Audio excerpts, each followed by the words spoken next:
തിരുവനന്തപുരം വെഞ്ഞാറമൂട് കൂട്ടക്കൊലപാതക കേസിൽ രണ്ടാം ഘട്ട തെളിവെടുപ്പ് പൂർത്തിയായി.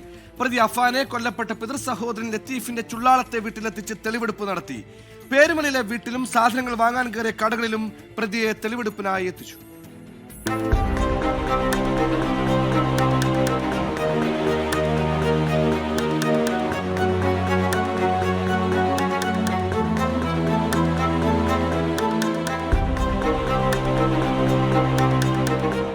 അഫാന്റെ പിതൃ സഹോദരൻ ലത്തീഫിന്റെയും ഭാര്യ സാജിദയുടെയും കൊലപാതകത്തിൽ രജിസ്റ്റർ ചെയ്ത കേസിലാണ് ഇന്ന് തെളിവെടുപ്പ് നടന്നത്.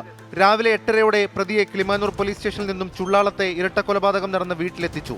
20 മിനിറ്റോളം നീണ്ട തെളിവെടുപ്പിൽ സംഭവങ്ങൾ പോലീസിന് മുന്നിൽ അഫാൻ വിശദീകരിച്ചു.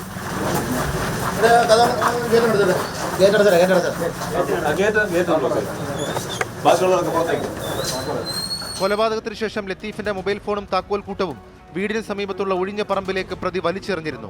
പോലീസിന്റെ തെരച്ചിലിൽ ഇവ രണ്ടും കണ്ടെത്തി. ശേഷം പേരുമലയിലെ വീട്ടിലേക്ക്. കൊലപാതക വിവരം അറിഞ്ഞോ പണം മടക്കി ചോദിച്ചോ ആരെങ്കിലും എത്തിയാൽ നേരിടാൻ വേണ്ടി പ്രതി വാങ്ങി സൂക്ഷിച്ച മുളകുപൊടി വീട്ടിൽ നിന്ന് പോലീസ് കണ്ടെത്തി.